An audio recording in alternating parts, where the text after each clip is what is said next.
President Buhari promises a more secure, prosperous and corrupt-free Nigeria in his second term. The next level is to consolidate whatever we have done initially.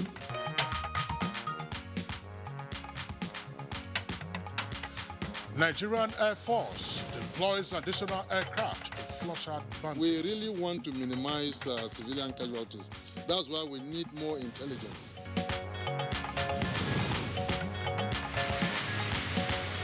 National Primary Health Care Development Agency declares state of emergency on maternal and child mortality.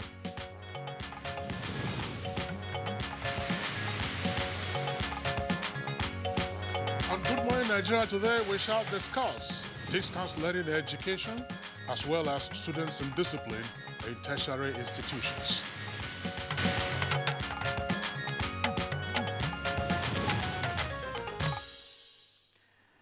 All right, we focus attention to the tertiary institutions, and those of them, of course, most of them take pride in churning out students who have been found worthy in learning and character. That's the emphasis, Claire, character and learning. But it would appear that while some students are measuring up in learning, quite a lot of others these days are found wanting in character.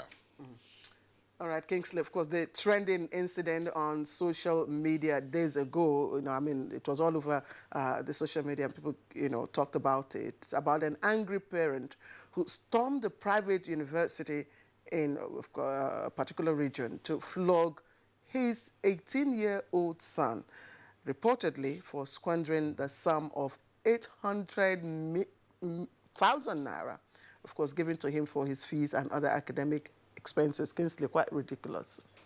Well, that's hard-earned money, Claire, and many parents can be that livid and would not spare such rage when hard money is involved. Again, how do you explain the scenario of a university student who was reported to have printed a fake obituary of his father in order to get the permission of the school authorities to attend a nocturnal party? All right. Pranks that students pull to indulge in frivolities and acts of indiscipline are quite alarming. You can't begin to imagine. Now, the causative factors might not be far from peer pressure, influence of drug abuse, and lack of mentorship. In fact, Claire, many parents these days are said to patronize faith-based universities with the hope that such universities would help instill discipline in their wards. But the latest trends and reports show that virtually no average tower is immune from students in discipline. And only recently, the Vice-Chancellor of Ajayi Crowther University in Oyo State, that's Professor Dapo Ashaju, issued a strongly worded letter to parents and guardians warning against what he called overindulgence of the students by their parents. He lamented that parents and guardians were using their influence to frustrate disciplinary actions against their wards. So, what is responsible for the growing level of indiscipline among students of tertiary institutions? And that specifically, we want to ask, who is to blame and how can the unsavory narratives be changed for the better?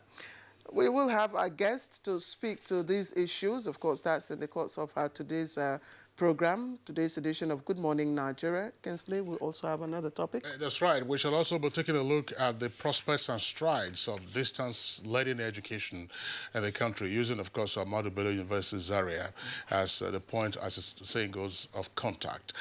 Claire, when we're talking about students in discipline, it's quite worrisome. Just last week, there was a report of three of them have passed away now. They were students of, Federal University of Technology in Owerri. Yes. They were said to have been involved in group intimacy. And what was found there, they found all kinds of drugs, tramadol, codeine, vodka, and Indian hemp. They were high, and 3 of them have passed away. You can't begin to imagine the state of mind of those students. Absolutely. Could it be mental health issues? Did you get to watch the video that went viral? Well, I didn't get to see. It was scary. It was quite scary. But I saw the video of the parent who flogged the hell out of his child for squandering 800,000 naira. I mean, if it's minimum wage, you know how many years it will take you to earn that? You know, and I recall, I mean, and you also would have, you had that experience. One of the first maxims that was rammed into our ears and then heads was that for you to earn a degree, you must be found worthy in character. Character is first before learning. And what's character?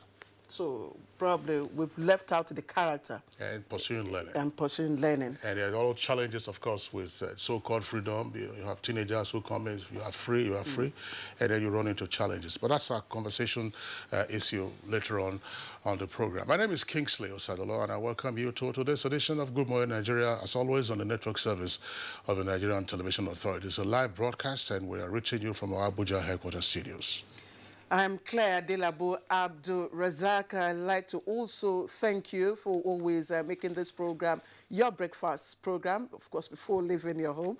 We have a complimentary part of the program. We will be bringing them to you. Not forgetting newspaper review. Bio will be joining us later on. We'll also look at what's trending in business news and sports, and hopefully we'll take other segments, arts and entertainment. But right now, let's quickly look at the trending news, and we join our colleague, Nolene Abel Ame, and she's in the studio. Nolene, good morning. Good morning to you, Claire and Kingsley, and here is the early morning news. President Muhammadu Buhari has assured Nigerians in the diaspora that his second term will consolidate on the key achievements of the last 4 years, aimed at making Nigeria more secure, prosperous and corrupt-free.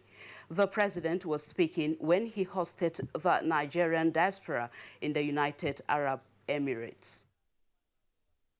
You are an informed group of Nigerians. You know what we campaigned on 2015 based on 3 issues: security, economy, and fighting corruption. I have gone public so many times to explain where we were, where we are, what we have been able to do with resources available to us from the time we came into now. The next level is to consolidate whatever we have done.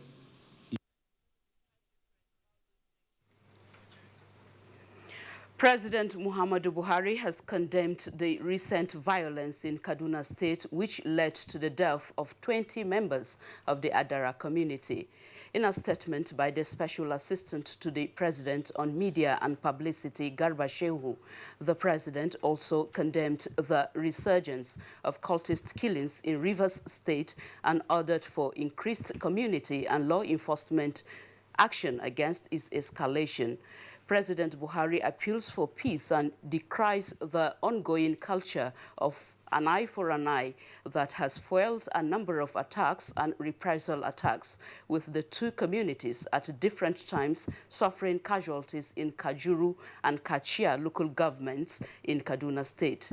He appeals to indigents of Kaduna and other Nigerians to refrain from comments in the traditional and social media which fuel further conflict in the area, especially by people who have little knowledge of the history of the long-standing conflict.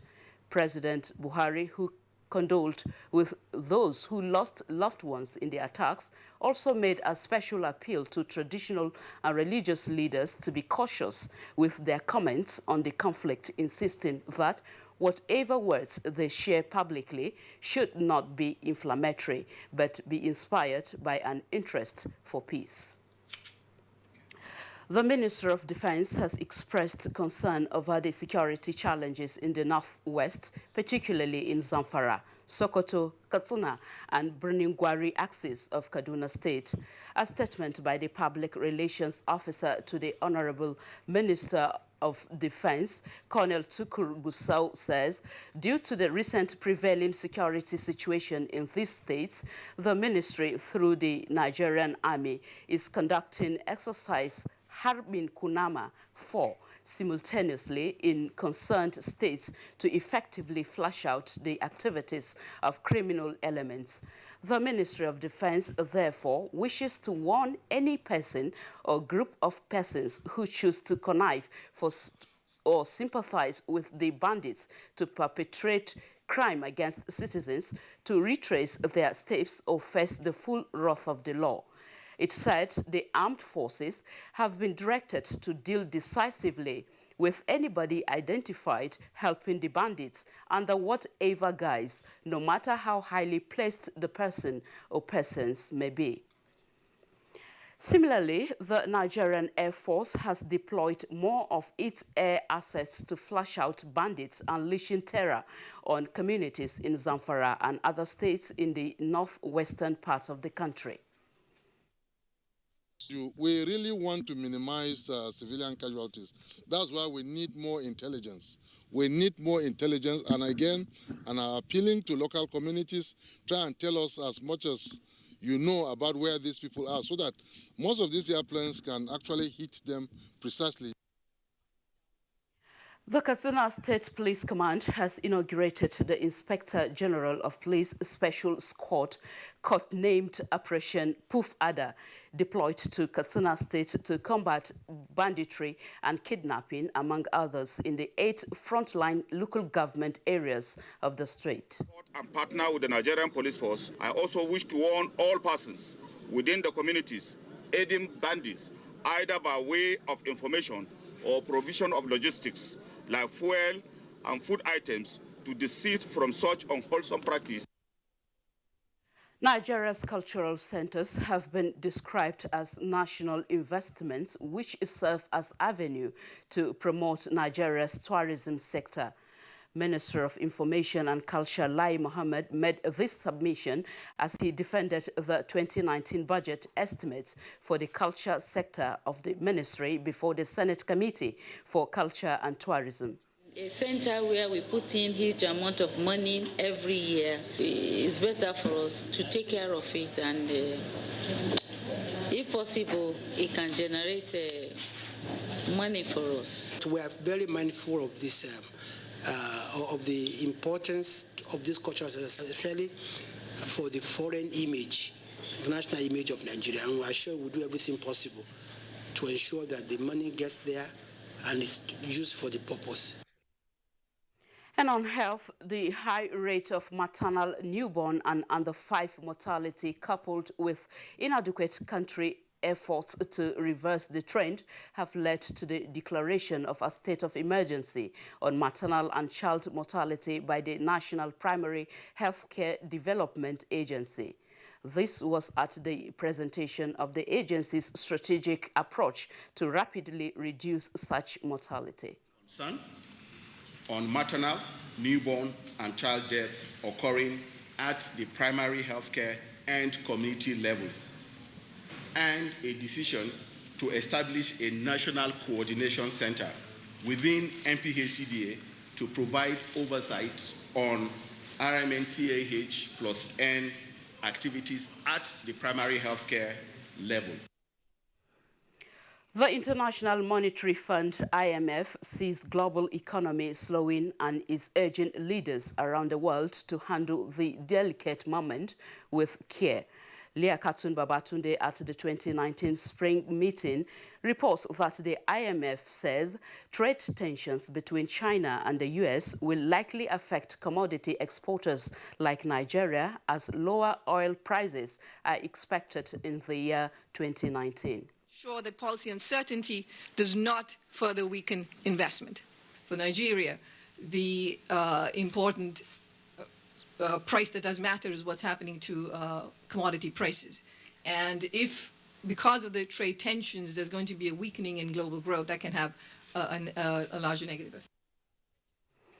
That's the news for now. Good Morning Nigeria continues with Kingsley and Claire after this break. Thank you for watching. I am Nolin Ebel Ame. Your perfect family is under threat by germs. Infectious diseases are now the world's biggest killer of adults and children. These infectious diseases are caused by germs. They are everywhere. An average human being comes in contact with over 1 million germs daily in unclean water, dirty surfaces, in the toilets, on cuts and wounds, on your clothes. Germs can cause deadly diseases like typhoid, diarrhea, flu, and cough. To protect your family from germs, use the power of Dettol's One Cup Full for surface cleaning in your bathing water, in your laundry water, for first aid to protect your family from up to 100 illness-causing germs. Introducing Dettol Antiseptic Liquid in Sachet for only 40 naira. Endorsed by the Nigerian Medical Association. Getting around heartburn and indigestion can be tricky if you eat too much. Eat food that is too spicy or greasy, or lie down after eating. Heartburn and indigestion could always be around the corner. When they come, be prepared with Gaviscon Double Action. It works within 3 minutes and lasts up to 8 hours. Gaviscon Double Action. Many causes, one solution. Helen! Hey, where's your mom? Today is her toilet day. What? Helen! Toilet day? Tomorrow you're hosting a party and it's a matter of my reputation. Even if you spend your entire day cleaning with all this, it still won't be party ready. Impossible! Challenge? New Ticker Harpic 10X. Even if you use this solution 10 times, it won't give you the same cleaning like Harpic, because its new Ticker formulation sticks to the bowl better, giving you a sparkling clean toilet. Wow! New Harpic 10X gives me the freedom from toilet day. Marketing of broadcast media products requires special skills which can only be acquired through training and experience. NTA TV College Jos is therefore organizing an intensive 3-week course on modern trends in broadcast media marketing. The course will equip participants with necessary skills to deal with contemporary marketing challenges and competition in the broadcast media. It is an essential course for marketers in the broadcast media to sharpen their skills and improve their capacities. Date 23rd April to 10th May 2019. Venue NTA Television College Refuge Jos. Course fee 100,000 naira per participant, accommodation inclusive. For more inquiries, please contact us on 0803 314 4383 or 0806 980 9807. NTA TV College Jos, training you to be the best you want to be. When I was a little girl, I loved spending time with Mum and Grandma cleaning the house. I was so excited to sing in the choir. And your shirts are always so white. I knew what Mum's secret was. Today, I'm a modern woman that still trusts the secrets passed down to me. It's Jik, of course. The original trusted bleach, which can be used all around your house for amazing results. Shh, it's our little secret. It's no secret. It's Jik's best ever extra whitening power. Just Jik it. If you hear a bomb explosion or gunshots of an active shooter, that might be a terror attack. At such times, always remember 3 action words. Run, hide, report. Don't try to run towards the terror scene to save the situation, because there might be a second bomb blast or another attack. Run far away and take cover. Make sure you are safe first. Yes, it is in our nature to sympathize over the hurt, but remember, only trained personnel can help in such situations.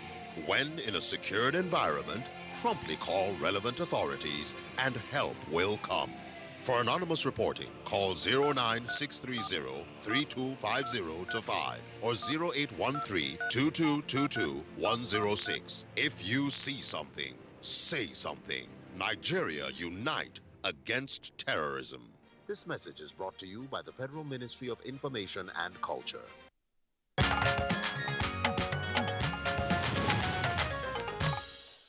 You're still watching Good Morning Nigeria on the network service of the Nigerian Television Authority. Now, on business news, experts say increased participation of women in economic activities is key to sustainable growth and development, given their population strength. Our correspondent, Chimobi Watanaji, has details of that story and more. Stakeholders have advocated an increased participation of women in meaningful economic activities of the country as a way of attaining financial stability and strengthening the nation's economy. They were speaking against the backdrop of the research carried out by the World Bank on the participation rate of women in economic activities. They noted that women contribute greatly to nation building and development, hence the need to empower them financially. The research says participation in economic activity. We have a stereotype in this part of the world. We think that jobs are what government provides, and then you go there and you get paid and you go home. That was ages ago.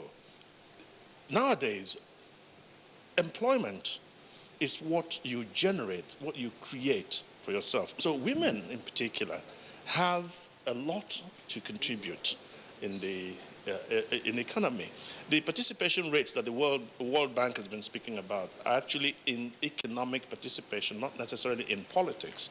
Because majority will say, I don't have time. I leave my house by 5, I come back by 7 p.m. So by the time we're able to carve out that 2 to 3 hours, then we fill it with activities and income-producing activities.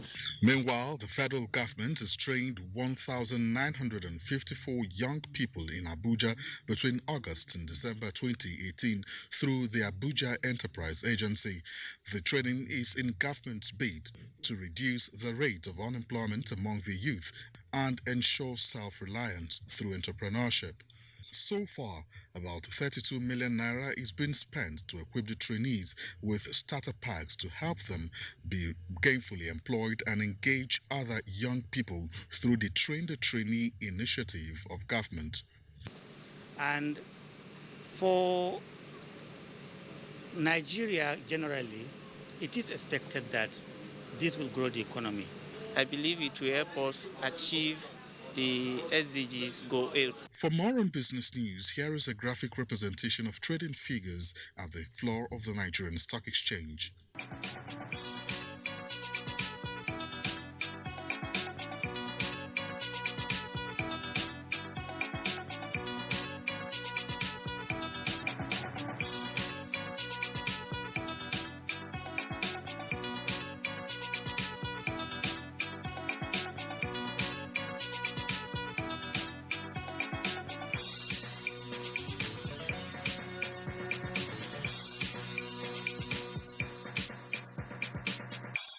With business news, I'm Chimubi Walter Naji.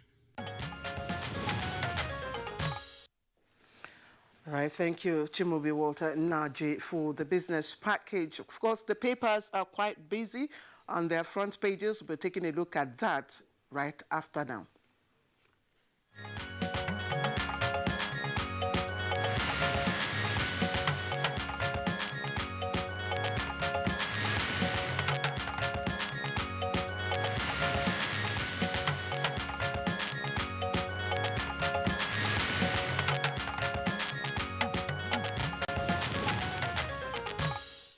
All right, our newspaper reviewer, Bayo Achebe, is with us, as always, for the review session. Bayo, good morning and welcome. Thank you, Kinsley. Good morning. Good morning, Claire. Good morning, Nigeria. All right, Claire, let's begin with you. Okay, honestly, I don't know where to start. Okay, let me take the Nigerian pilot.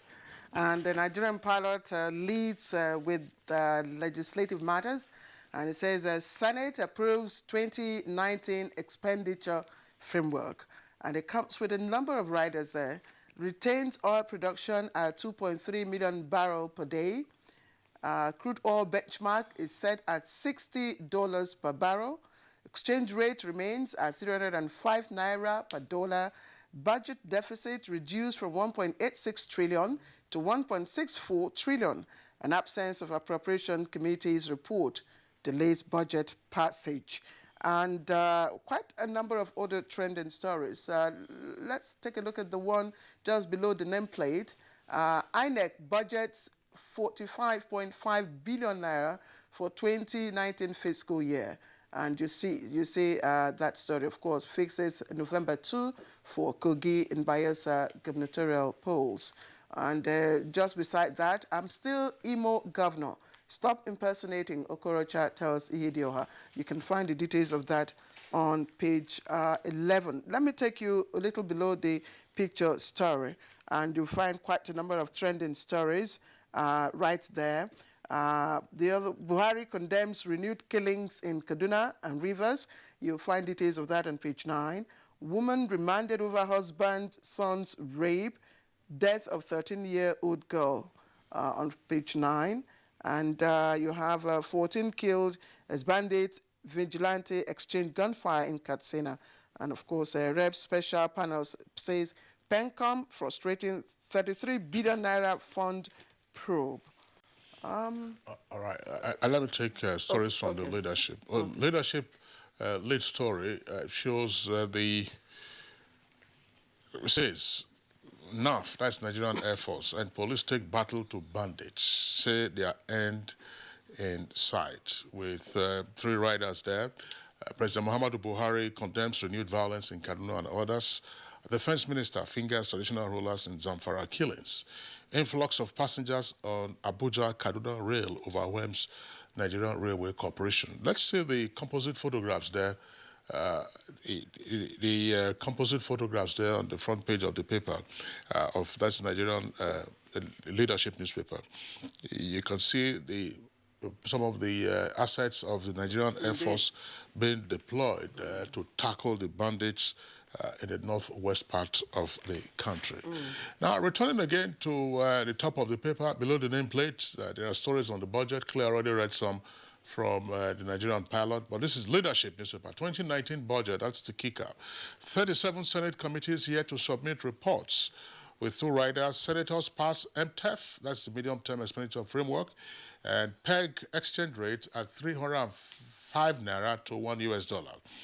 Okay, 1.64 trillion naira borrowing to fund budget deficit. Also below that is another headline, protesting aviation workers ground Lagos Airport. That's page 29. And then right at the foot of the front page of the paper, you have a number of headlines. Let's take some of them. Northeast Development Commission takes off as Senate confirms General Tarfa and others. Oshibajo orders NDIC board to sanitize banking system. Page 6. PSC, that's Police Service Commission, dismisses 9 police officers for misconduct. And IMF projects slow global economic growth in 2019. And on page 10, INEC fixes Bayelsa and Kogi governorship polls for November 2nd this year. Just before we bring Bayer, let's quickly look at the front page of the Daily Trust. And the Daily Trust leads with a story still on security. As police boss visits Zamfara, no security presence in rural areas, and that's attributed to the emir. Says FJ accuses monarchs of colluding with bandits. That's the lead story. Little just below the nameplate also, you can find that story. Boko Haram attacks Damaturu, military evacuates Borno community. Bayo, I think you can speak to some of these issues. Yes, let's start with that of the medium-term expenditure framework. The Senate has approved the medium-term expenditure framework, and usually it is supposed to be the rolling expenditure plan that form the basis for the budget. Accordingly, the Senate President has also directed all appropriation committees to submit their report on 2019 budget tomorrow. This is the determination to ensure that the budget is passed expeditiously. And the Independent National Electoral Commission has scheduled governorship elections for Kogi and Bayelsa for 2nd November. The National Commissioner for INEC for voter education, Festus Okoye, has indicated some of the timelines. He says that participating parties are to hold their primaries between 2nd and 29th of August. Accordingly, INEC indicated that campaign by political parties for the 2 states will start between 2nd of August and end by 31st of August. Submissions of agents by contesting parties should be 2nd of October. And this, the time for submitting candidates is very instructional. If you recall what happened in Zamfara State as well as Rivers State. So I'm sure the political parties would have learned their lessons. However, in the areas of violence, suspected cultists have invaded Umbuodu here in Obiapo local government area of Rivers State. They went out searching for rivals from house to house, and at the end of the day, 8 persons were killed. However, the community chairman for Rumo Meni, Sonny Odum, says that residents should remain peaceful as police and the armed forces are on ground to ensure peace. The issue of banditry has taken another turn. The Minister of Defense, Mansour Dan Ali, has indicted some prominent traditional rulers as aiding banditry in the northwest states. The minister in the statement yesterday said, alleged that some top traditional rulers in the communities affected were aiding the bandits in perpetuating criminal activities. The minister said that all those accused, they also accused traditional rulers and of compromising with military operations. He warned that armed forces will go after any person or group that is in connivance with the bandits, irrespective of their status. Also, the Acting Inspector General of Police, Muhammad Adamu, says that the ban on mining activities in Zamfara State is because miners are accessories to the crime in that state. The Inspector General of Police, who stated this at a stakeholders meeting in Gusau, said investigations show that miners were aiding and abetting the bandits. The ban on mining was to cut off the collaboration between miners, bandits, kidnappers, as well as a means of ending the kidnapping and killing. Secretary to the Zamfara State government provided startling statistics about the effects of banditry. And he said bandits have so far killed 3,526 persons in Zamfara State for a period of 5 years.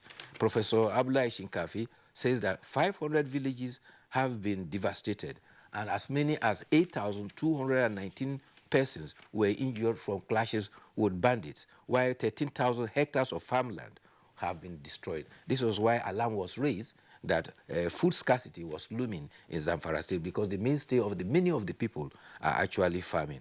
It was also revealed that there are 8 bandits camps in the state and they call on the security to eliminate them completely. And in Kaduna State, crisis erupted again at Ugwang Aku village in Kajuru local government on Monday. Kaduna State Police Command says about 21 persons were killed by bandits. Armed men on motorcycles invaded Banono, Ana, and Ugwang Aku. 21 persons were there. They burned about 10 houses and also rustled about 50 cows. Meanwhile, the presidency has condemned the killings in Adara community, urging the people and stressing that reprisal will not resolve all the disputes.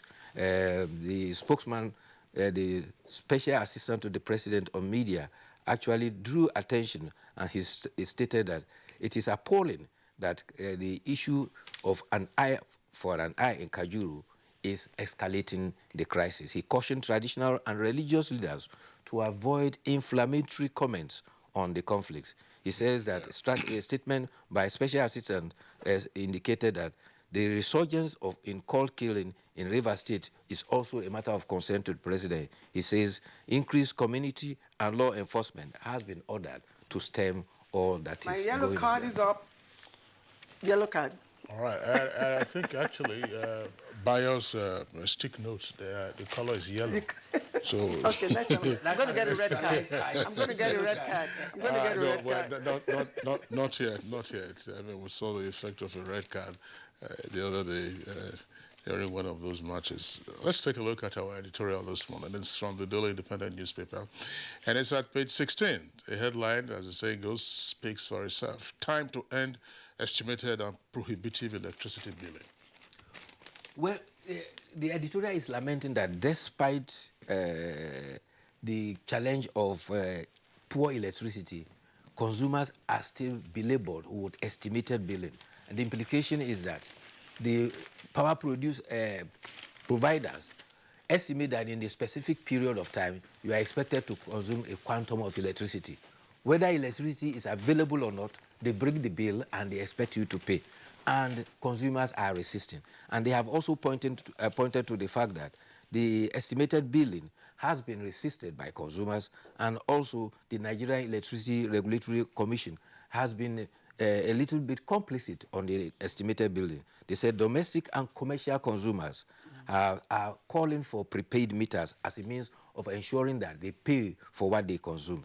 These schools have failed in the mid-range since 2013, and the good news is that the Minister for Mines, Power and Steel has indicated that there are some 100 meter provided companies who have shown interest that they are ready to make meters available. They are therefore enjoining that that should be pursued to make sure that consumers pay for what they consume. Okay, Bayo, thank you. On a lighter note, and to say bye-bye and thank you to Bayo, there's a cartoon on the editorial of Nigerian Pilot, and it just speaks to the current reality now with security issue and, of course, having to, go by train.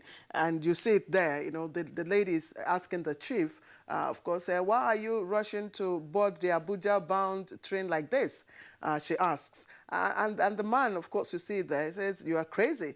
If I follow Motor Road and get into the hands of kidnappers, uncle, well, that's the reality now, Did you unfortunately. see the picture of persons queuing at the Abuja train station to buy ticket the other day? It came out of the terminal onto the outside premises. And the attendant ticket racketeering that's going on. That's right. EFCC was reported to have picked up some of those touts who are engaged in the ticket racketeering. But that's a subject matter that we'll have to focus on at some point. Bayo, thank you for being around today. Thank you, See you again tomorrow.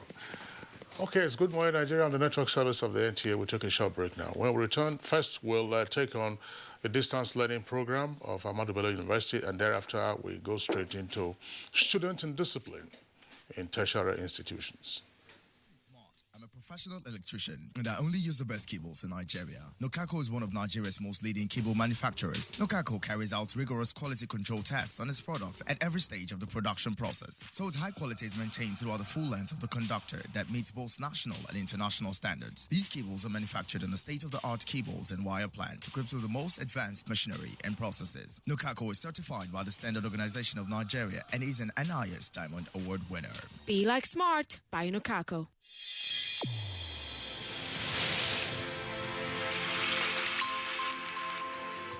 A new edition of TV Guide is out with special focus on the role of the media in election coverage. Exclusive on the National Broadcasting Commission, its mandate as the sole regulator of Nigerian media. Dr. Toba Daba then and Ishak Modibo Kawu now. This edition also features the king of stand-up comedy in Nigeria, Ali Baba. NTA standards to be ready for election transmission after decades of abandonment. Find out from the DG transactional elections in our political space and evil wind that blows no good. DG, National Orientation Agency caution. TV Guide, your indispensable companion, x-rays the impact of social media on electioneering process as electorates present their expectations from incoming government. Meet some TV professionals behind the screen and other inspiring stories in sports, entertainment, and lots more. Grab a copy at the vendor near you or NTA stations nationwide. TV Guide, your indispensable companion. Here you go. Madam. That's it. Those nairas are enough. Hi, dear. Helen! You got so much even after spending so little. Savings is such a necessity. You save everywhere, but here, you lose it all. How? With this? Impossible. New Tika Apic 10X. Even after applying up to 1 liter of your solution multiple times, you won't get the same cleaning that Apic gives you in a single round. And the expense? Far less compared to your 1 liter of solution. New Tika Apic. Toughen cleaning, toughen savings. Ladies and gentlemen, please welcome the daring and invincible Louis the Mosquito. Responsible for 200 malaria cases all on its own. Is there anything that can kill Louis? Morphine! Presenting Mortine's Power Guard. Its powerful formula kills malaria mosquitoes fast. So, get Mortine's Power Guard.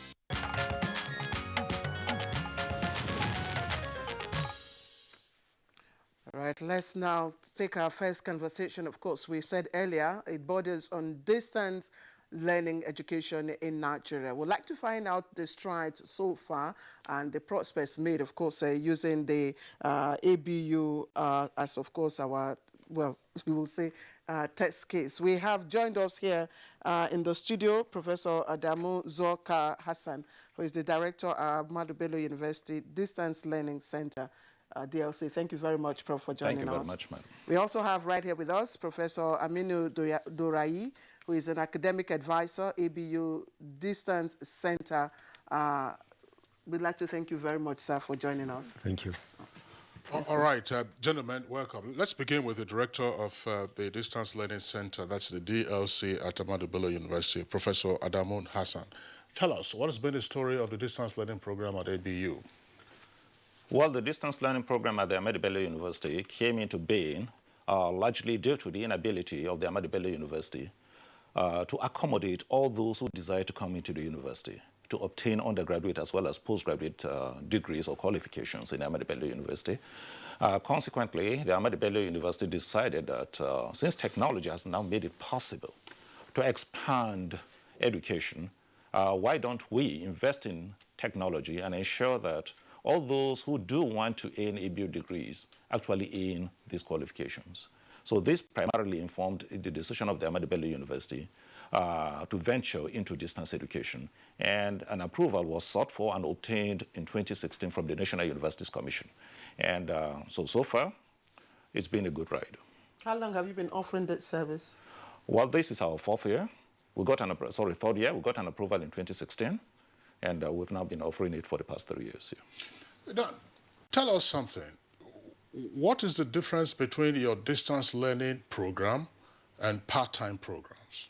Well, the fundamental difference here is that in distance education, it does not require the physical contact between the teacher and the students. In part-time studies, students still come to campus, and they are trained or taught on campus.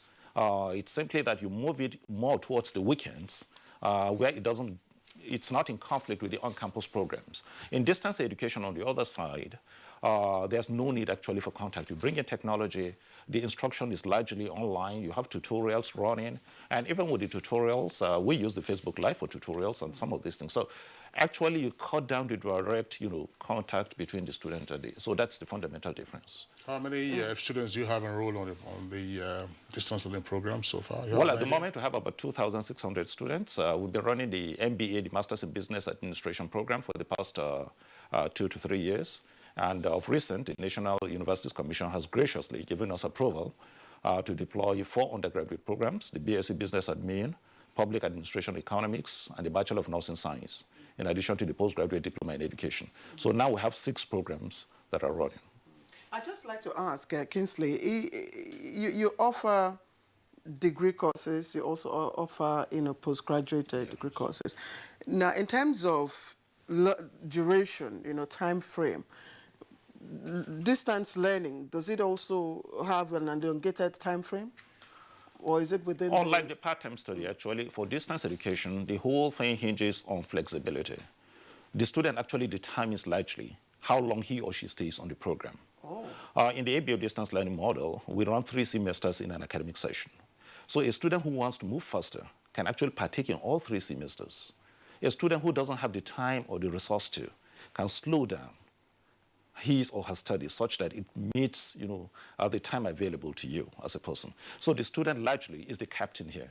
So while the student is undergoing that course at his or her own disposition, he's also expected to pay for the period Yeah. Well, part of also the flexibility we have in ABU is that students pay on a per-course basis. It's a practice that goes on in other parts of the world. We don't really do it in Nigeria, but we try to bring quite a number of these practices into educational delivery in this country. So students pay on a per-course basis. So if you don't have the resource to pay for all the advertised programs in that semester, you simply pay for what is available and you take those courses. At the same time, you may have the resource, but probably not the time. We also advise you, pay for the number of courses that you can conveniently go through and get good grades in. Yeah, well, Professor Hassan, thanks a lot. Some other universities elsewhere in the world, the cost is actually per credit. It's for 1 credit it will cost you so much. But let's bring in now Professor Aminu Dorai, who is the academic advisor. Tell us, what kind of courses are available for the distance learning program at ABU right now? Well, sir, thank you very much. At the moment, the courses available for the MBA specialized in 3 different areas. You can get MBA specializing in marketing, you can get MBA specializing in human resource, or MBA specializing in finance and finance and investment. But for the first degree courses, they are very straightforward: economics, business admin, public admin, nursing science. So this is the range. Okay. Is there a residency requirement at any point in time in the course of a distance learning program? Actually, to use the word residency, you are going back to the conventional. You don't go to campus for anything. You don't go to Zaria for anything during the distance learning program.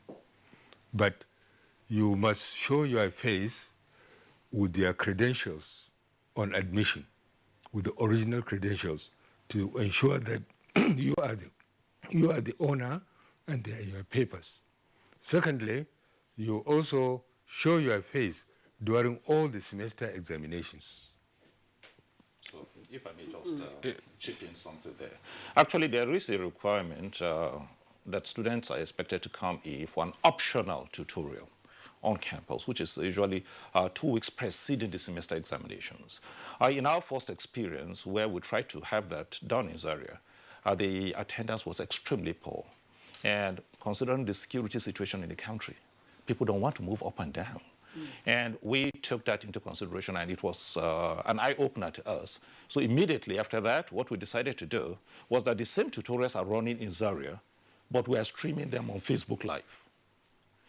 And we realized that on one of those sessions, we had about 10 students attending in Zaria. When we went on Facebook Live, about 600 people were on. So you do, let's say, 100% distance learning education. You don't have a hybrid, for instance. No, it's blended. But as I said, the on-campus components are optional. So if students can come, fine. But when we realized that it's a challenge for students to come, we decided that even those aspects that the regulatory agency expects to be on campus, we decided to run them dual. Have them on campus, stream them. So if students cannot come, they will still be able to participate. Yeah, I was just wondering, what is the nature of the exam? Is the exam also online, or it has to be by physical attendance? The examination, you present yourself at a CBT center. You are vetted to go into the exam with your ID card, with your Facebook and everything. Once it's confirmed that you are the student, you are admitted into the CBT, this computer-based test. You take, there are two sections. There is the online, which is automatically marked, and there is the pen and paper essay, which after the examination, they are taken to Zaria, the scripts are taken to Zaria and treated in the same way as a conventional. So the grades that one gets are partly continuous assessment, partly CBT online, multiple choice, and partly essay type. Is it open to all category of persons? You know, maybe workers, non-workers, young and old. I ask because apart from the conviviality you get, you know, on campus, what are the things that, you know, you get to lose or you get to gain, you know, by engaging in distance learning education? See, distance learning affords the opportunity for the student to be the driver. You take the courses as and when you want, for as long as you want, and you also come to certain places and ask questions in addition to the online tutorial, online questions.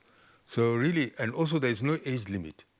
You can be as old as anybody. I wouldn't say myself, but you can be, you know, there is no age restriction. Maybe if I may help with the statistics, actually. With our MBA program, about 90% of our students are workers, really.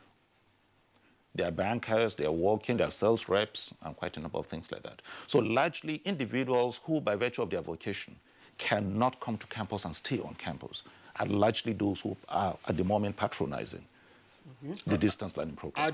Are there seminars in these courses, and if so, how are the seminars conducted? Yeah, there are seminars. The students make presentations, and we in Zaria now use the Skype. So students make a presentation through the Skype. We'll have the tutors and others on the other end. So students present on Skype, And we're able to listen to them, we're able to grade them, we're able to ask them questions. Let me ask this, because oftentimes, it's a challenge. How is the industry, that's to say the job market, you're also still a young program, how is it responding to the quality of the graduates that you are producing or you might produce? I ask this question because, some employers will say, oh, this is correspondence. I mean, there's no face-to-face interaction. You're familiar with that kind of No, I don't. The students have room for all sorts of manipulations and fraud. If you leave them to, of course, have access to online facilities and all that. So what's the quality of certificates that, you churn out? Let me say, if I have a choice today, I will go for distance education. I went through the conventional system. The rigors that the National Universities Commission put in place for distance learning centers exceeds that of the on-campus program. First and foremost, it starts with that program having a full accreditation on campus. That's necessary.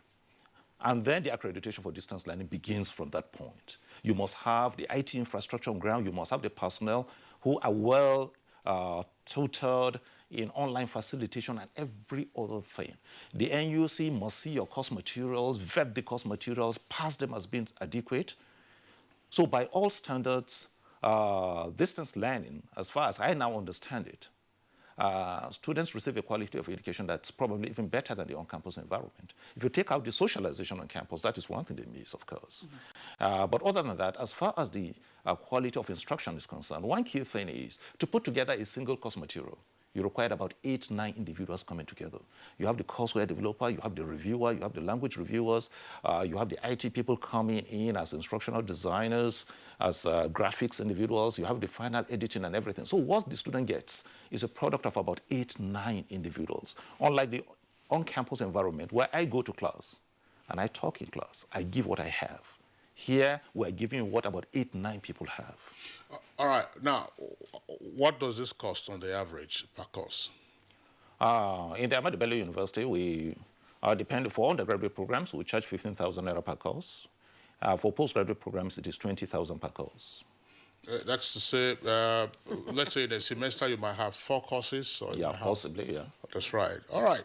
So we'd like to thank you for being with us. That's Professor Adamu Hassan, Director at Ahmadu Bello University Distance Learning Center. Thanks a lot for being with us. Thank you very much, sir.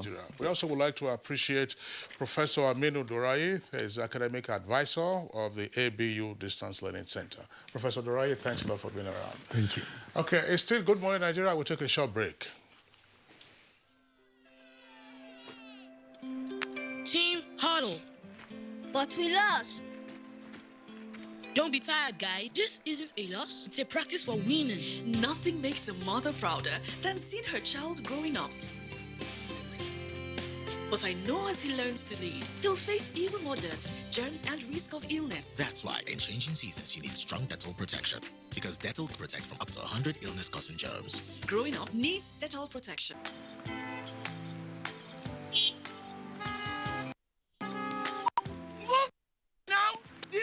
Won't kill you. Move now. To the disobey traffic law, they cause accidents.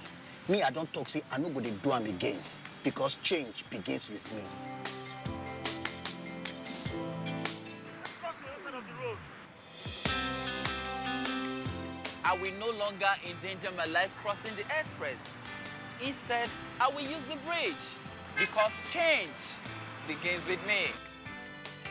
Oga driver, stop this bus now, won't come down. I be one carry me past where they go. Make they stop anyhow for road. They cause traffic wahala and accidents. So I go they stop for the right bus stop because change begins with me. Change begins with me. This message is brought to you by the National Orientation Agency in conjunction with the Federal Ministry of Information and Culture. These days, people get their news and information from more media sources than ever before. Some of the news and information given are fake, unverified, doctored, and manufactured to create confusion, stir disaffection, and cause disunity. Before you believe or share any news, ask yourself, is this real? Is it from a credible source? Is it verified or verifiable? Fake news is dangerous, whether you do it for fun or for political gains. Real people can get hurt. Fake news, don't create it, don't spread it. This is a public service announcement from NTA.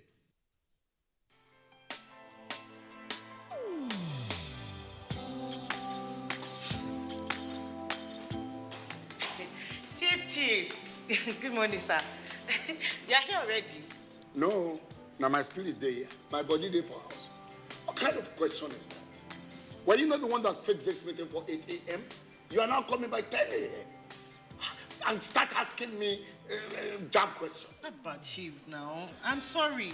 Don't you also go late for meetings sometimes? You know now, African time. No more African time. And no more pancaking of face during office hours. At the end of the day, we will lose valuable time. We will not make progress. If we want to move this nation forward, we must treat business as business and respect time. Change begins with me. Thank you, sir. I'm sorry. Can we go for the meeting now, Chief? Later. This message is brought to you by the National Orientation Agency in conjunction with the Federal Ministry of Information and Culture.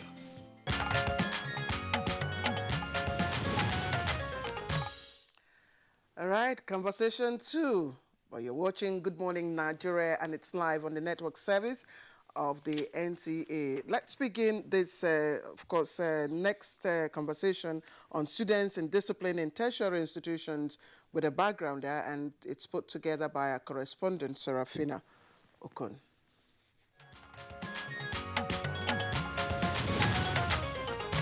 Indiscipline has eaten deep into the fabric of tertiary institutions and is manifesting in various dimensions in the society, accounting for high rate of crime and other social vices. Many say lack of communication amongst parents, poor teacher-student relationship, lack of motivation and proper mentorship are among several factors responsible for rising cases of indiscipline, especially in tertiary institutions. The effects of indiscipline in the educational system equally manifest in low morals and ethics in the society, as teachers are no longer responsible for setting standards. Recently, a parent took discipline to one of the ivory towers, flogging the son for wasting the sum of 800,000 naira meant for his academics. And cases abound of wards who are sheep at home but wolves in school. Parents need to do more. We call these children the leaders of tomorrow. We're supposed to give them good orientation. Today, parents are so much carried away with trying to get money. And so in this way, we find out that everyone is to be blamed. Any child that is deceiving his parent that he has gotten admission and is doing another thing is deceiving himself. He's not deceiving the parent. Himself, now self is even worse than any other thing. Questions begging for answer include: how can morals and discipline be restored in tertiary institutions and by extension the society? Who is failing in the duty of instilling discipline in the youth? Guests will be deliberating on these and more shortly on Good Morning Nigeria.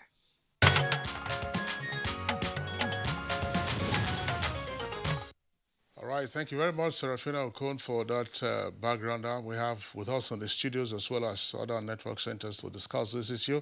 Let's welcome first Jaye Gaskia, is an education sector analyst. Jaye, pleasure to have you with us on Good Morning. Thank you for having me. Good morning. All right, also here with us in the studios is the president of the National Association of Nigerian Students, NANS, Comrade Danielson Akman. Comrade, pleasure to have you with us on the program. Thank you very much for having me. Good morning, Nigerians. Okay. When I hear comrades, I get battle ready. All right, let's turn to. I look already.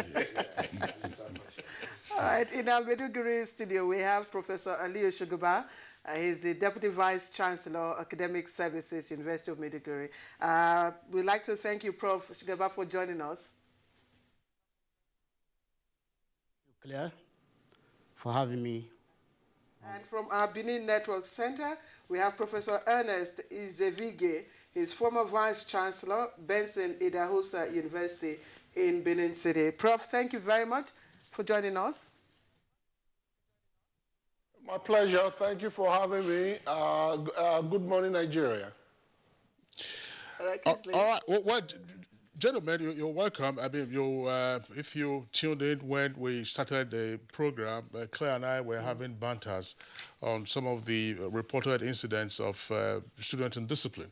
There was recently a letter authored by the Vice Chancellor of Ajayi Crowther University, one of the faith-based universities based in Oyo State, Professor Dapo Asajo. It was a strongly worded letter to parents and guardians, and there have been all kinds of several reports pertaining to students. Just last week or so, 3 students at the Federal University of Technology, Owerri, died during some group intimacy that they were having. He had all kinds of hard substances that were found in that vicinity. There was also a viral video, Claire, you talked about that, of a parent, who stormed one of the institutions where the son had squandered 800,000 naira for his fees as well as for his examination. Of course, he whipped out his belt, and there was no restraint in what he did. Plus, other kinds of incidents going on in our tertiary institutions. Now, let's begin this conversation, by asking, gentlemen, are we having a crisis of discipline in our tertiary institutions, particularly universities? Right. Yes, there is a crisis, but it's actually a societal crisis. Mind you, let's be also very clear about one thing. The students that are in tertiary institution are, produced from somewhere. So you have the primary level education, you have the secondary level education, and this is where all of the foundation laying is supposed to have taken place. By the time a child is in the tertiary institution, it should be approaching adulthood, and so should be in a position where you can begin to determine right, from wrong, and all of that. So part of the attitude ought to have been formed. The foundation of what the attitude would be in life ought to have been formed by the time you are entering the university. It gets polished off and finished off in the university, and that's why in the tertiary institution they talk about learning and character, because you finish it off. That's what it's done. Yes, but there ought to be a foundation, and that's the challenge. Look, the federal government just set up a committee on drugs, drug abuse, and the rest of that. And when you look at the survey that was done. That prompted the setting up of the committee, you find out that the challenge with drug abuse is huge. More than 30% of the youth population are onto drugs. So and so that's really a crisis. You go to secondary schools. You mentioned the case of this intimacy room that you mentioned. In secondary school, there are secondary schools where the tradition, when you are passing out after your WAEC, is that boys go out and rape girls. And this has been going on. It's been reported. This has been going on. So we live in a permissive, society that allows some of these things to happen. Jai, let me put you on hold. And I like the point where you said that, the university is supposed to finish off the foundation laying. Comrade Danielson, you are an insider, but let's assume that, indiscipline, we can point at, forms of indiscipline, in behaviors that can be captured as indiscipline. But within the context of the university, what forms of indiscipline, can you identify, that is, that can be identified with students? Thank you very much, Ma. I like to start on this note. There's a biblical allusion that says, train up a child the way he should grow, so that when he grows, he will not depart from it. A lot of these thoughts will be dropped for us, the student leaders, at the doorstep of parents. You see a child that comes from home and is already spoiled. Initiation into occultic groups takes place even from their parents' homes. Students in secondary school come into the university, they are already occultic members or members of various occultic groups. And of course, when they get into the school environment, they become a problem. They are the ones. I just want you, sorry, Yeah. I just want you, because he has given us a background. Yeah. I just want you, as a student leader, can you help us to identify the different forms of indiscipline, you know, that we find among students? Okay. Let me go straight there, since that's what you want. Yeah. I'd wanted to, you know, establish the facts. Yes. However, we know that, yes, exam malpractices is one prevalent, you know, form of indiscipline we have on our campuses. Mm-hmm. Sexual harassment and abuse. Of course, we have that of, you know, drug abuse. A lot of, like you pointed earlier, I think it's even far above 30%. We have, you know, very large number. And this cut across all sex, both male and female. And a lot of them just come in. You see them carrying a pet Coke, you know, plastic rubber. The content, if you, the parent, take it, you sleep for 48 hours. They will have to, you know, start waking you up or taking you somewhere, including female on campuses. It is that bad. And I urge parents who have children and what's in tertiary institution to check them. Go into their private rooms, see what they are doing in their private time. Ensure that you pay them on scheduled visit, even in their schools. That's the best way to go. And of course, when you do that, knowing fully well that they are ambassadors of those families, whatever it is they do on campuses, represent what the family represents or what the family is. So it's a lot of problem to us, you know, as leaders, and we've been managing it, and we're also calling on the society to help. Let me tell you what a research showed in 2009. It was conducted by one Kayode Ajayi and Adeyemi Adeniji of the Department of Business Education in Ogowe, Onabisi Onabanjo University. And they came out with 5 reasons why we have this problem within the tertiary institution. The first is lack of parental guidance. The second one is societal problem. The third one is teacher's problem. That teacher's problem is also very key. Yes, Daniel, yes. we will look at those courses. But as a student leader, have you had course to deal with any form of indiscipline among your peers? Yes. So many. Yes. He just mentioned one that happened in Federal University of Technology, Owerri. Yes, that is one of the indiscipline that we'll be managing internally. You can imagine the number of it that occur on a daily basis across our tertiary institutions. Let me give you this as an example. Some times ago, I think late November last year, we were in one of the universities in northern Nigeria, and you need to see the number of ladies and guys that came out confessing because of the sensitization program we embarked on this drug abuse. And they come out saying they have been victims. They are into it. How can they come out? Of course, we went with, you know, psychologists, sociologists, and even other therapists that could help in sensitizing them. And we got to realize that some of them started it from home. Some of them even share it with their parents. Is that all right, Comrade Akman, thank you very much. Let's go over to our Benin Network Center, where we earlier introduced Professor Ernest Zewige, former Vice-Chancellor of the Benson Idahosa University, also there in Benin. Professor Zewige, well, I'd like to just ask the question now, probably rhetorically. Is there a crisis of student indiscipline in our tertiary institutions? If so, how is this manifesting? And is there any distinction in the level or content or scope of indiscipline in, say, faith-based private universities and public universities, whether federal or state? Well, again, Mr. Thank you very much for having me. It's an opportunity to be here this morning. First, without going everywhere in my discussion, for the purpose of context, I like to have a context, at least in my mind, from this discussion. I think to start off, your question is whether there is a crisis in Nigerian university.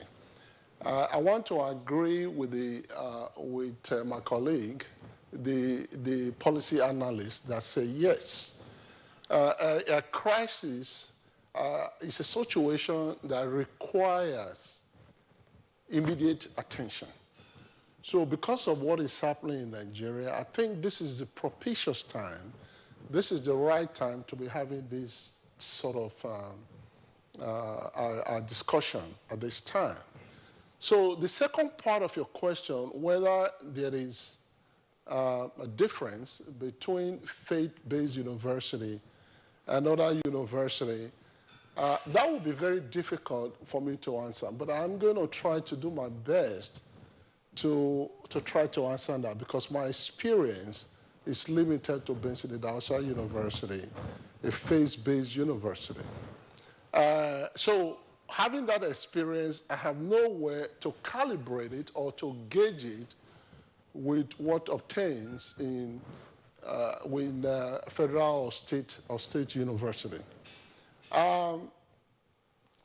Yes, and you also say manifestation of different types of problems in Nigerian university, so maybe such as courtesan, such as exam misconduct, fighting, theft, all sort of things. Yes, all those things happen in even a faith-based university, maybe to a very small extent. And at Benson Idausa University, we have policies. We have policies that might not be obtainable in federal university or state universities. Some of the things that we did at that time is to have, because when you talk about misconduct or indiscipline, let's also have a context to that. Indiscipline is lack of control on behavior of students, lack of control. So to have control, you have to have rules and regulation. You have to have expectations. You must have what you want students to do, what is normal and what is not normal.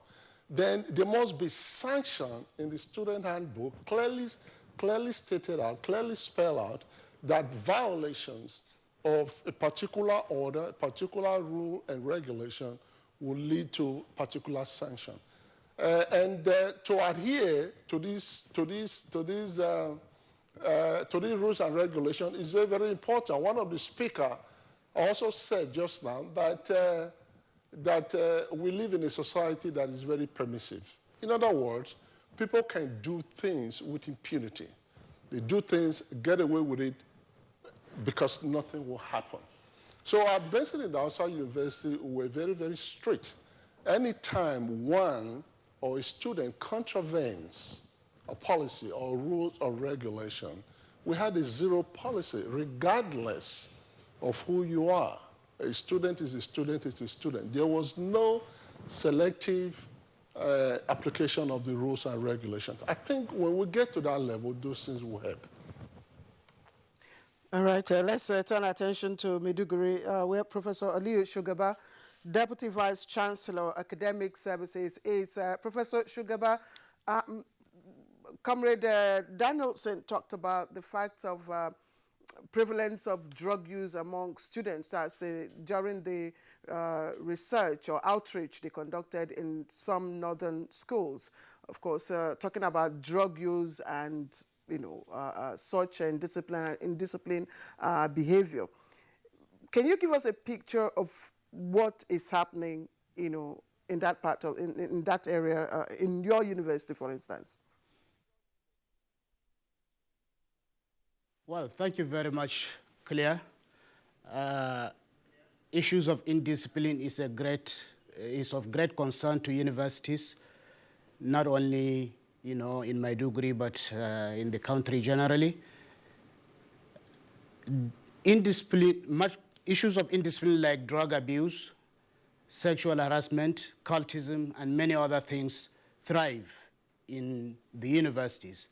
But in our own case, we have been able to curtail it to the lowest level because we try as much as possible to activate all of the committees and campaign groups that go around and talk to the students on such issues. We also ensure that every department and even the Student Affairs Division, at the point of entry of these students, they give them, students' handbooks, which carry all the sets of rules and regulations. And these rules and regulations enable the students to know the direction that the university wants them to go. We also work very closely with the student union government to ensure that they talk to their colleagues on issues like student indiscipline and other forms of misconduct. We organize orientation programs. I think our own, we held it about just 2 weeks ago. Orientation programs organized for the students at the university level, at the faculty levels, and even at departmental levels, so that students get well acquainted with the rules and regulations of the university and what constitutes indiscipline, what constitutes misconduct. If the students are properly, educated on this, they will know how to conduct themselves on campus. So matters relating to drug abuse is very, very minimal in the University of Maiduguri here because we take it very seriously. The Student Affairs Division has a program that it conducts to students, and even at the academic association levels within departments and faculties, students are, grouped and talked to on such vices, and they try as much as possible to follow the rules and regulations. Sometimes these students do not come with these attitudes from home, but the so-called academic freedom they come into, if the university doesn't give them direction, they now fall into the hands of those who are into those things already. There's this thing they call catch them young or catch them upon entry. So new students, when they come, they are the vulnerable ones. They do not know how campus life is, and they easily fall prey to those that are into this misguided kind of behavior. So the university, as much as possible, tries to work very closely using the Student Affairs Committee, using the Hall Management Committee, using, the departmental associations, because every association in the university, every student association has a staff advisor, and the duty of the staff advisor is to ensure that the students do what is expected of them, following the rules and regulations of the university. So we have very, very minimal levels of these forms of indiscipline. At a point in time, we have very serious issues of cultism trying to rear their heads, but then we're quick at curbing them down. So this is the situation in University of Maiduguri, and we are working very hard to ensure that all forms of indiscipline, ranging from drug abuse to indecent dressing to behavior in classrooms, and all of these things are being handled at various levels. So that is the situation we have in our place. All right, Professor Aliu Shugaba from our Maiduguri Network Center, thank you very much there for the points that you have made. Just wondering, maybe this is, by the way, but Shugaba, is it Second Republic Shugaba related to him? Okay, Professor Shugaba, thank you very much. Well, Claire, he was talking about staff advisors, academic advisors. Then and now, those academic or staff advisors don't go beyond just signing your forms for registration. You just go sometimes. And even the catch them young thing, Kingsley. Remember, when you get to the universities, you have you call them jambites, and then it was called October Rush then. It was old Rush. It was. But again, it wasn't for cultism. But again, the students' union body also has a great role, because this is the body that welcomes the students on entry into the campus. That's right. So we'll get back to you. Yeah, yes, we'll get back to you. We have another guest joining us from our Kaduna Network Center. This time is Engineer Abdul Audu. He's a former Dean of Student Affairs at Kaduna Polytechnic. Engineer Abdul Audu, pleasure to have you with us on the program. The Students Affairs Department, of which we are Dean, of course, is very crucial in terms of dealing with matters pertaining to students, even though some would argue that these days the Student Affairs Department does no more than allocating accommodation, to students. Thereafter, you are on your own. So, what is it that we're having in terms of student indiscipline in tertiary institutions? Thank you very much. Good morning, Nigeria. Thank you for having me.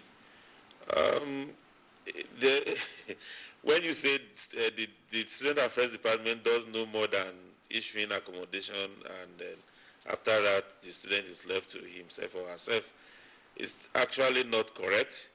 That is one. Then two, the student indiscipline that we're talking about, there's so much of it in the school these days, and a lot has been said about it. Some have been mentioned.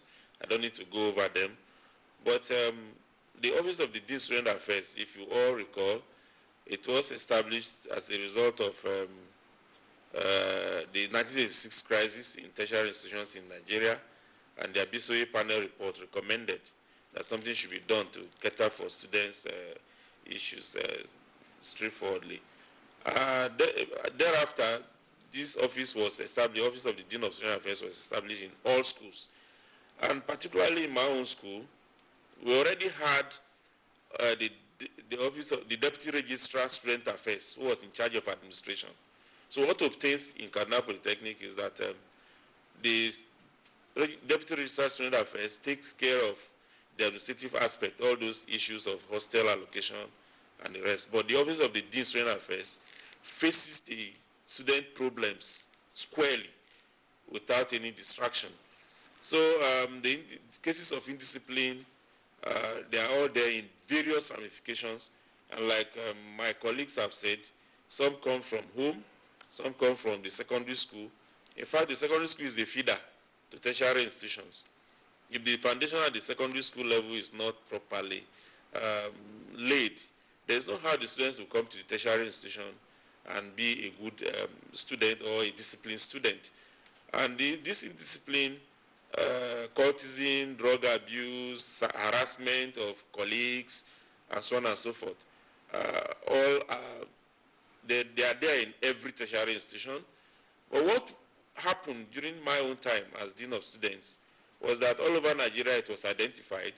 So there was need to form a body called Committee of Deans of Student Affairs of Tertiary Institutions in Nigeria and Heads of Security.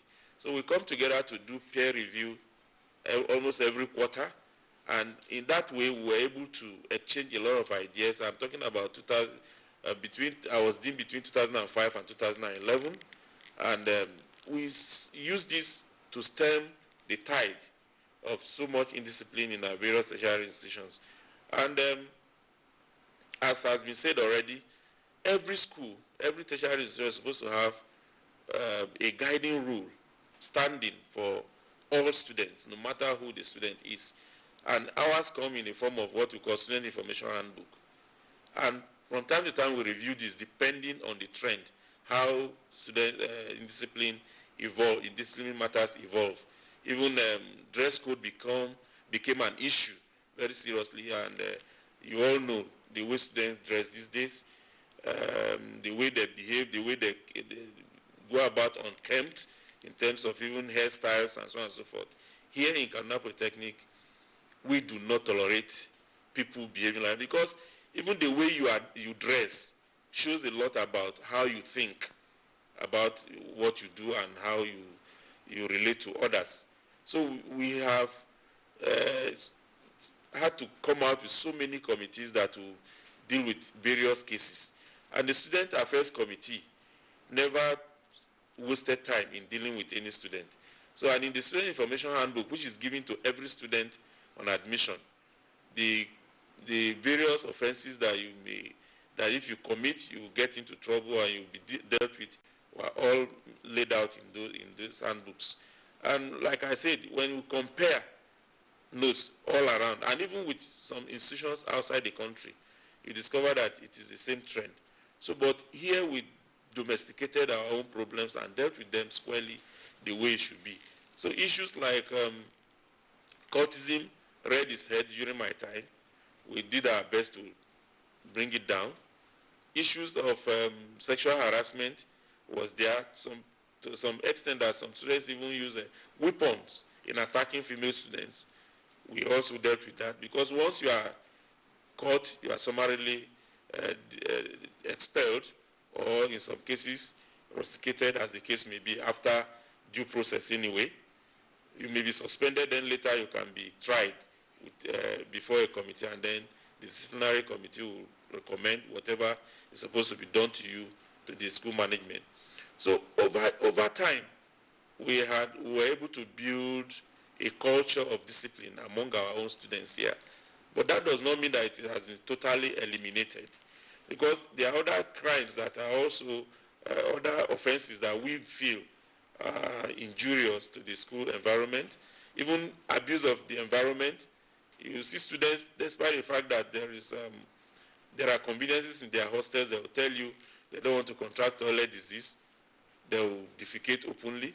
Some will do what we call shot put from their rooms and assault the environment. So we also deal with such cases. Even something as simple as pasting of posters on walls where you are not supposed to paste. We deal with that too, because it all goes down to show who we are and how we relate to the nation called Nigeria. So All right, Engineer Abdul Audu, thank you. It will appear, Kingsley and gentlemen in the studio, that Maiduguri and Kaduna Polytechnic are exemplary institutions among the lots. But let's leave it at that. We'll get to that aspect. It would appear, you say, we have no further proof. They are making claims, yes. Well, Gaskia, imagine a student going to the extent of printing the obituary of the parent or of the father just to get out, for a ninth party. Imagine a student in a university scanning the father of hard-earned money, 800,000 naira, to be spent on, frivolities. What kind of a student might that be? Okay, so actually I think that there are 2 or 3 questions in that. So what kind of a student is that? What kind of parents? And what kind of school? I would ask this question because when I saw that video and going viral, the first question I asked, this is also supposed to be a private university. It's not, and it's supposed to be one of the eyebrow private universities. So it's not faith-based too. So it's not a federal university, it's not a public university. Most private universities, and particularly the eyebrow ones and the faith-based ones, you pay directly school fees into the account of the school. You don't give cash to students. So I'm wondering how the son got hold of 800,000 naira. So it's probably a different scam of the father, probably scamming the father of some money. But certainly not.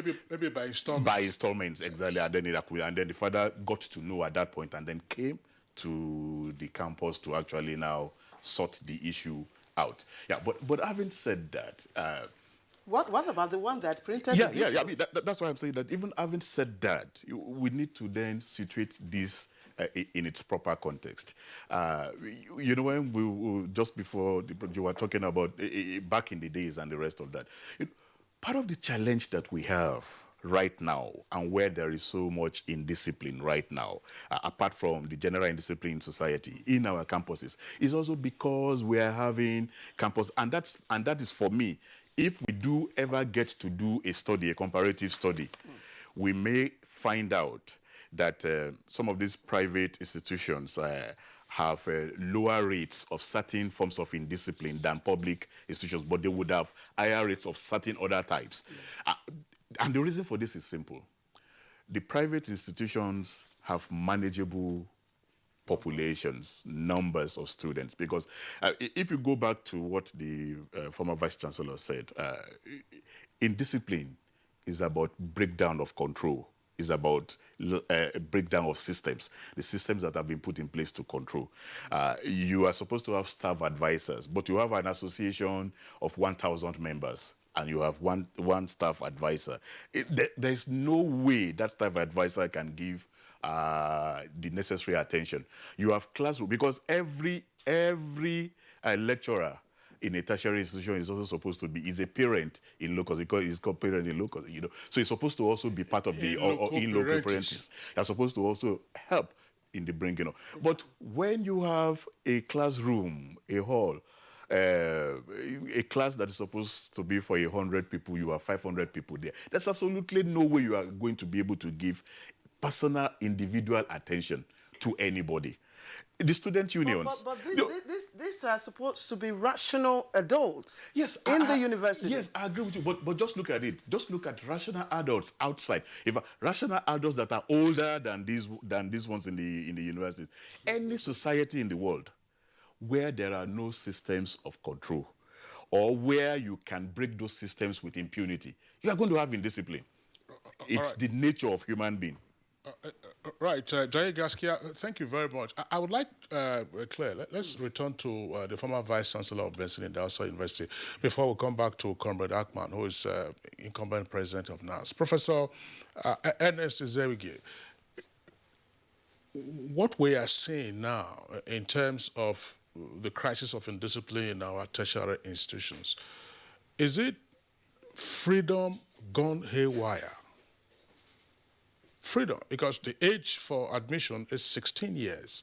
And considering what Jai Gaskia said earlier, in terms of the osmosis that you are finding from the larger society into those persons who now gain admission into those institutions, are they mismanaging their freedom? And if so, why?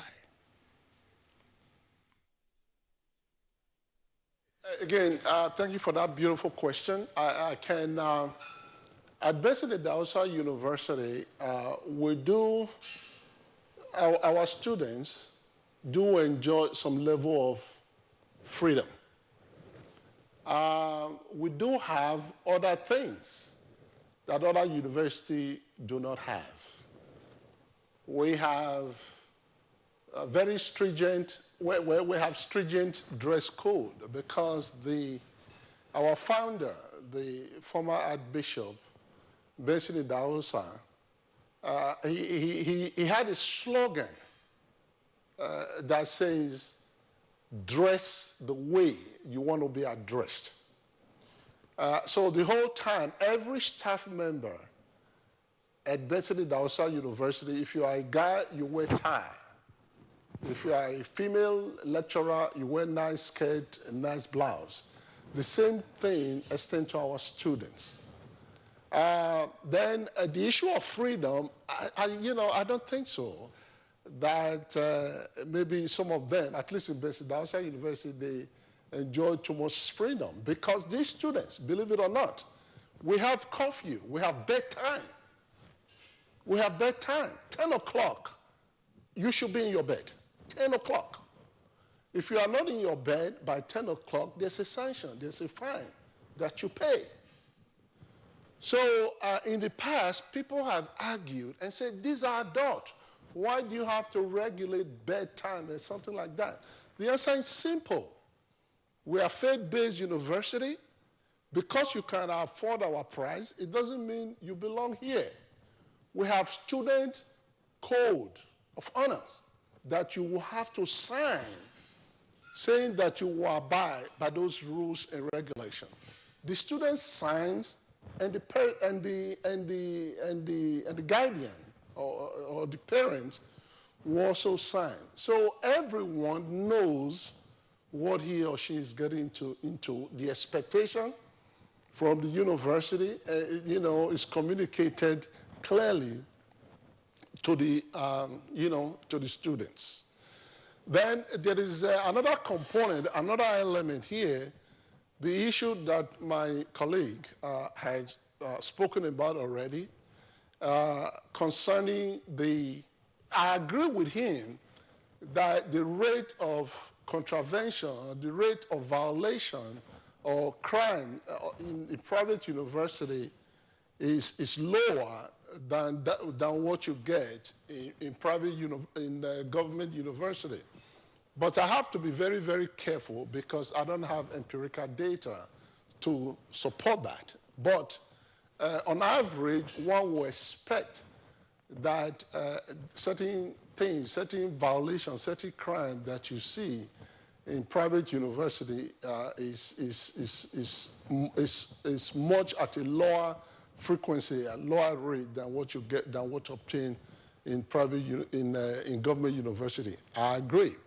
But where I disagree with him, I think he gave the impression that the reason for that disparity is because of size. Respectfully, I disagree with that. I don't think the issue of size, is at play here, because NUC, the National University Commission, has already done that, because we have what we call staff-student ratio.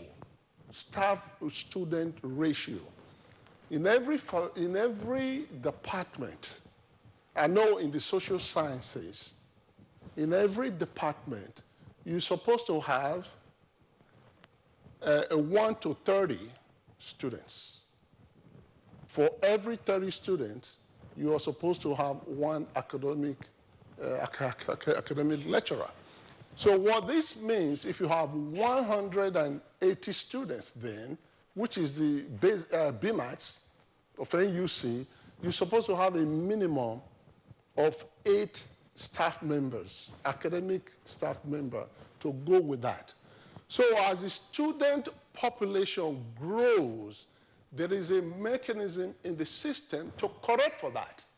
So if you're going to have 500 students in the department, fine, but you have to have one staff for every 30 students. So it sort of corrects that growth, and that is well spelled out also in academic brief. In academic, I think it's somewhere in chapter 8 that NUC will have to approve. So the issue of size really doesn't come to play, because as you grow bigger, you are supposed to grow your faculty. You are supposed to grow your faculty. All right, Professor Ernest, still staying with you. Now, most of the very bizarre misconduct exhibited by students have, come from faith-based universities that have very regimented processes and systems. Now, might it be that those students who exhibit such conduct come in with already formed baggage? Again, that's a beautiful question. It is possible. It is possible that, well, I can only tell you what we do at Benson Idahosa University. And to my recollection, since inception, that is, we received our license in 2002 from National University Commission. Since that time, I'm not aware of any bizarre behavior that had been exhibited by a student of Benson Idahosa University. I've not. I was vice chancellor there 5 years. I did not experience that. The issue of violence, the issue of fighting, yes. The issue of academic misconduct, yes, to a very small extent. The issue of, maybe using your school fees to do other things. We have those sort of basic type of thing that you will expect in a university, because we have, in addition to the security agencies, in addition to the mechanism to prevent crimes and all those sort of things, we also have spiritual component. We have academic life, student academic life division. We bring spiritual component in there, in addition to what NUC had prescribed. So we not only have this spiritual division, we also have academic affairs, which is required in every university. But on top of that, we also have this. But let me just quickly go back to the question that you asked. What type of student would do some of this disordered behavior? Well, it's simple, because you have a lot of students who are using psychotropic medication, psychotropic drug, whether it's opioid, family, whether it's all sort of things. So by the time you are under the influence, one is no longer rational. Psychotropic medication are mood-altering drugs. By the time you think this, your thinking process is not really at play. It's not functional. So maybe it's time. Maybe this is the propitious time. We need to do some screening. We need to do some screening, see who is taking what, and so on, and seek treatment, for them, because it's possible. It's very, very difficult when one is under psychotropic medication, a medication that is interfering with your brain, that is interfering with your reasoning process. You want that person to be orderly, you expect that person to be structured. It's very, very difficult. So I think in Nigerian university, maybe it's time that we need to start doing some of those things. But again, in my university, we have a way. We use this spiritual component.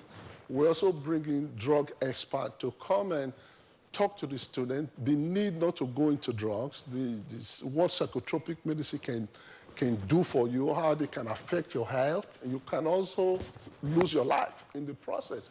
So we use different mechanisms far above the minimum that NUC recommends to deal with our students. So I'm very I'm wondering, Professor Ernest, sorry, we have to go to our Maiduguri Network Center again to bring in Professor Aliyu Shugaba, who is Deputy Vice Chancellor of Academic Services, University of Maiduguri.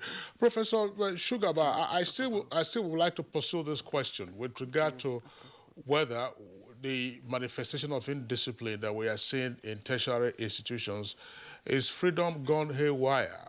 And on top of that, I'm just wondering, because I know that because of the student government crisis that we had in the 70s, and more particularly in the 80s, law enforcement agents do not get into the campuses unless and until they are invited.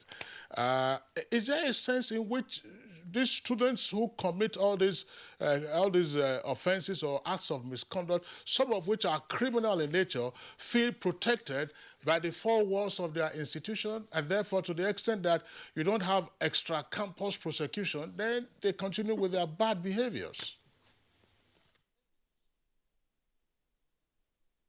Very much, Kingsley. I want to inform you here that every university has this student disciplinary committee, and there are due processes before an issue reaches that committee. Before the committee takes up such matters, at various levels of other committees, it will have been, subjected to very serious scrutiny, and a student will be, either brought to the student disciplinary committee, which will now mete out whatever punishment after, studying the process, after interacting with the student and all of the people that are involved in that kind of issue. We have the security division, and the security division tries to enforce, the rules and regulations as much as possible.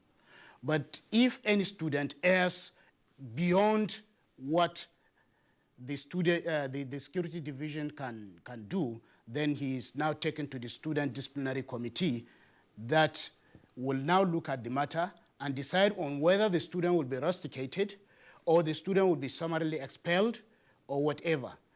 But the key issue that I want to stress to us here is the fact that these students that come to the universities these days are students that are still premature.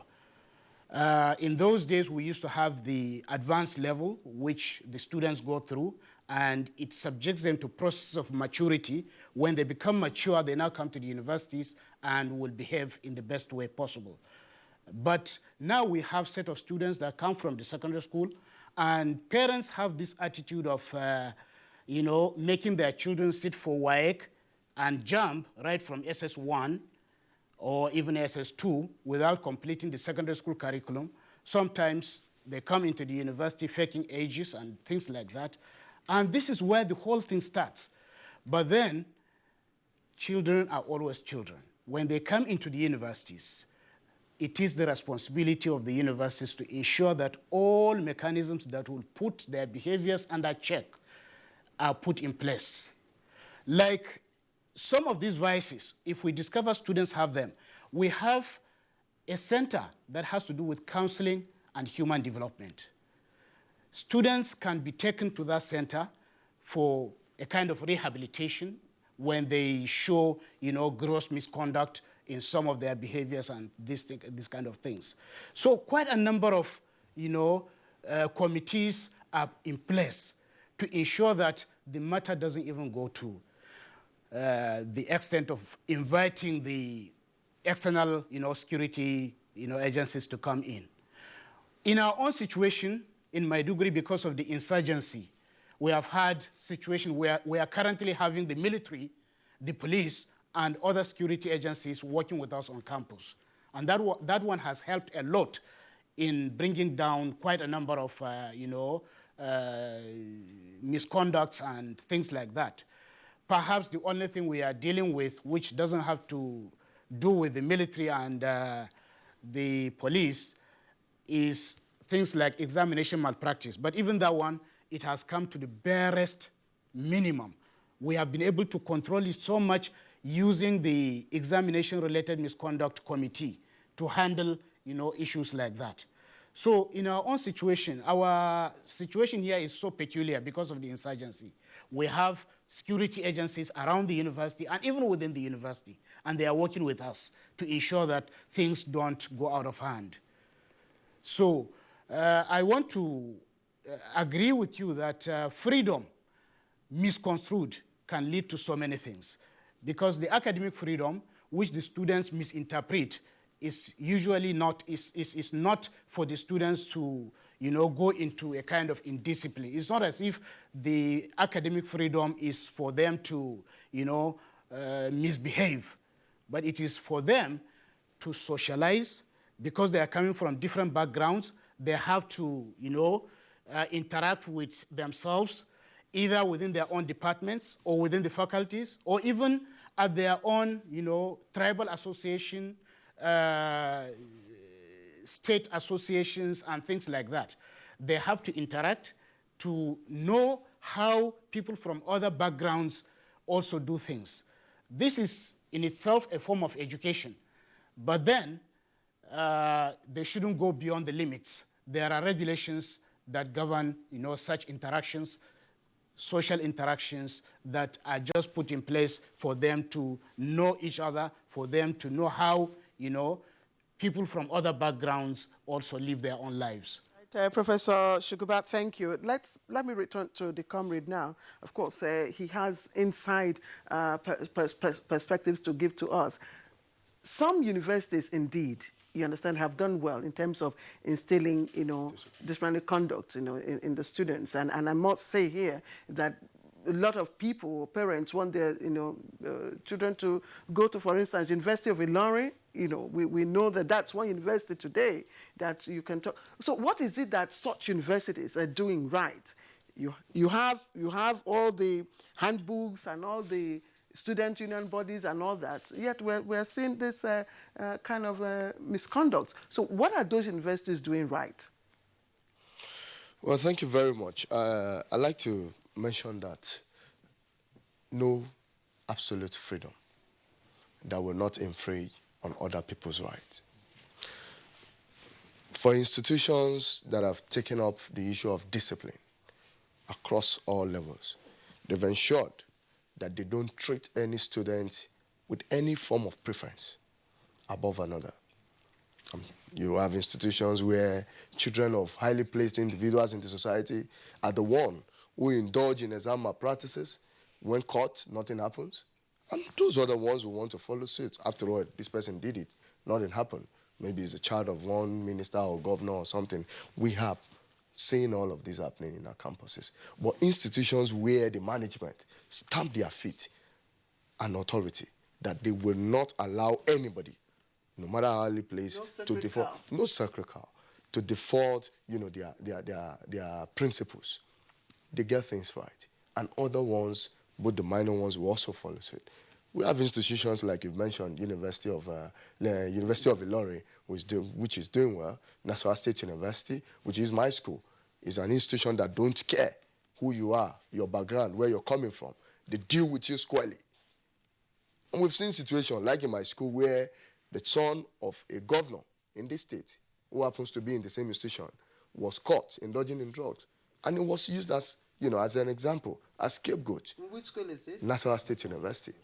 It was dealt with. The entire school knew about it, that the son of a governor was caught in that act, and it was dealt with. So we have those mechanisms that help. And of course, among ourselves, we the students, we are those who relate within ourselves. We know ourselves better, and we must also be, a check on ourselves. Comrade Akman, sorry, I'm sorry. Yeah, no problem. Yeah, please go ahead. You wanted to make a point? Yes, I wanted to say students, serve strongly as watchdog. What do I mean by that? Among ourselves, we know those who are doing badly. We can report them to their parents. Oh, sir, your child has derailed. He's now indulging in this. He does not attend lectures. This is what he's doing. He's into drugs or prostitution. And this prostitution that we may want to talk about, it's not restricted to the children of the poor. I'm talking about the children of the rich who also go out for prostitution, who even sleep with their parents' friends. We know them. We know how it happens. They go to big, big hotels just to chill and get big money and return to school. So all of this happens. Then the teachers factor. I mentioned earlier, those scholars who talked about these things that influence the attitude of students on campus. Teachers factor. What are they doing? Are they teachers who just sit down and expect students to come and give them something for grades? Are they teachers who expect students to come and give them sex in exchange for grades? These are issues that are very important and that will help every child on any campus to thrive. I just wonder, very quickly, Professor Ezebige was talking about the regime of control, if you like, or discipline at Benson Idausa University. And Professor Asaju of Ajayi Crowther University, who wrote that strongly worded letter, said that some of the measures that they tried to take, the parents were saying, look, these are not secondary school kids. Why would you do that? Why would you tell them when to go to bed? Why would you tell them when to go to the library? What would be what in the thinking of students, how does that resonate? You think that nobody can, there's no bell ringer in the university telling you when to go to class or when not to go to class. So when they say go to bed at so and so time, you must be in the library at so and so time, this is your prep time as we used to have in boarding school. How does that ring, in the head of a student who says, look, I'm an undergrad? Well, when I read through the letter of Professor Saju, I just laughed. Yes, I laughed because I know majority of Nigerian students who do not have such privilege, who do not have good library stocked with books, who are struggling, like in my school or other institutions. You get to library and you don't find a seat to sit down. You understand? You get to your hostel to sleep or to read or classroom at night, you don't get light. But here you are, students who have all these things at their beck and call. They don't want to take advantage of it. So again, the children of the highly placed, the privileged ones, are the ones that are abusing the society. Then, talking about if we can get similar thing on our public institutions, I think we'll be getting it right. Then the parents, again, are culprits, and they should begin to think in a new dimension. All right, Akman, thanks a lot. Claire, yes. Well, this is a matter that is rolling. It's because every parent is concerned. Some of the consequences, if these problems are not tackled now, will face those consequences in future. I mean, if you because these are persons who obviously will become part of the middle class, they will form part of the labor force. So, what kind of mentality would they be bringing to the workplace? How productive would they also be to the economy? And God granting everybody long life and good health, how would these people take care of you in your old age? You go and say, look, who are you? Kingsley, let's quickly acknowledge our tweets. Yes, that's Akeju Olagbaju. Yes, we can't take all Jimmy Martins, Dele Jack Solomon, and Mike Ayankwo, Sunday Michael Makoji, Olaleye Adeolu, Jimmy Martins again, and Mohammed Usman. The tweets all spoke to the same issues. Some of you asked questions, and those questions, of course, have been addressed by our guests. Once again, the purpose of education, particularly, I remember I mentioned this while we were off camera. I think it's still, I hope it's still the practice. It's still there in every On your degree certificate, yes, it's stated that you'll be found worthy in character and in learning. The first one is character. So if you don't have character, you're having a degree certificate, how can you get a job? And Kingsley, this is a very serious issue, and I think parents should also take it very seriously. Let's begin to appreciate our guests now. We have our guest in Kaduna, of course, Engineer Abdul Audu, who is former Dean, Student Affairs, Kaduna Polytechnic. Would like to thank you. We really don't have much time. Would have loved you to say one or two words. But Engineer Abdul, thank you very much for joining us.